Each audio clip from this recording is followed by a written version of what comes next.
Bienvenue dans Nutrition et Santé Senior, une série de podcasts qui vous est proposée par le Gérontopole Auvergne-Rhône-Alpes en partenariat avec Danone Nutritia et qui vise à décrypter les enjeux du vieillissement et les problématiques liées à la dénutrition.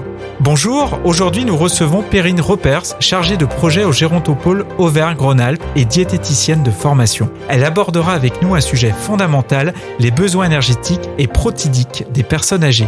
Avec l'avancée en âge, l'organisme change et ses besoins aussi. Alors prévenir la dénutrition et maintenir l'autonomie des seniors est un véritable enjeu de santé publique.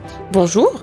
Les recommandations actuelles nous indiquent que les apports énergétiques ne doivent pas descendre en dessous de 25 kilocalories par kilo de poids et par jour pour une personne âgée. Mais on est plus aux alentours de 35 kilocalories par kilo de poids et par jour pour une personne âgée qui va être dénutrie. Ça va représenter environ 1800 kilocalories pour une femme âgée et 2100 kilocalories pour un homme également dans cette tranche d'âge. Par contre, concernant les protéines, les besoins, eux, augmentent avec l'âge pour compenser justement la perte naturelle de masse musculaire, qui s'appelle la sarcopénie.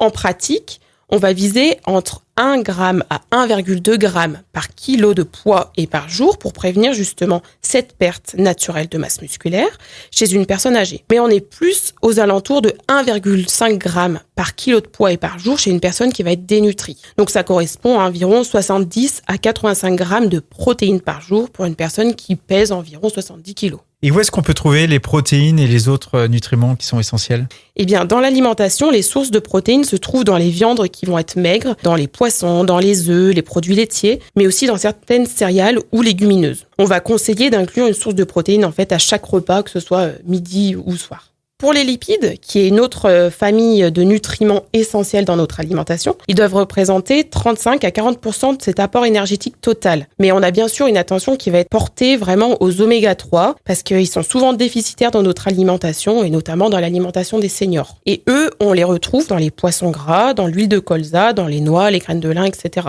Mais justement, il faut vraiment veiller à cet bon équilibre entre les oméga 3 et les oméga 6 parce que ça va être essentiel justement pour limiter tout ce qui est risque inflammatoire et cardiovasculaire. Après, on a également les glucides, donc la troisième grande famille des nutriments qui vont être essentiels à notre alimentation, qui eux doivent couvrir 45 à 50% de cet apport énergétique et on va privilégier justement des glucides qui vont être complexes, comme notamment les légumineuses, les céréales complètes ou encore tout ce qui est produit céréalier. On va vraiment limiter tout ce qui est sucre rapide, sucre raffiné. Et enfin, on a tout ce qui est les micronutriments, il y a la vitamine D qui elle va être essentielle pour la santé osseuse et immunitaire et on va la trouver notamment dans tout ce qui est les poissons gras comme le saumon, le maquereau, les sardines.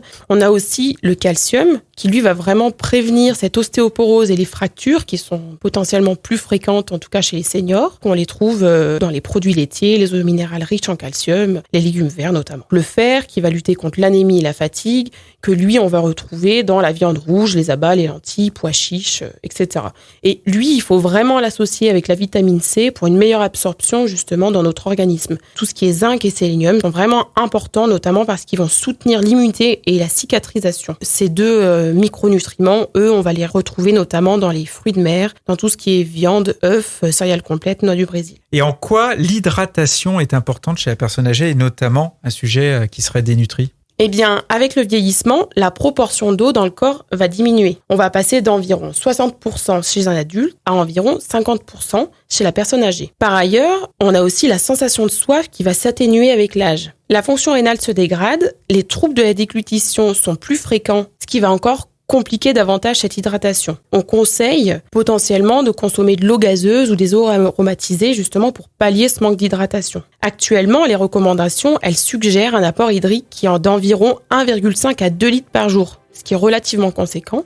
Et vraiment, on est sur toutes sources confondues. En résumé, une alimentation optimale pour la personne âgée doit reposer sur une couverture énergétique suffisante. L'objectif, il est clair, il faut prévenir la dénutrition, maintenir la masse musculaire et préserver la qualité de vie. Merci beaucoup Perrine. Merci. Vous trouverez ces podcasts sur les sites internet du Gérontopole Auvergne-Rhône-Alpes et le site de Nutritia, ainsi que les plateformes de podcasts.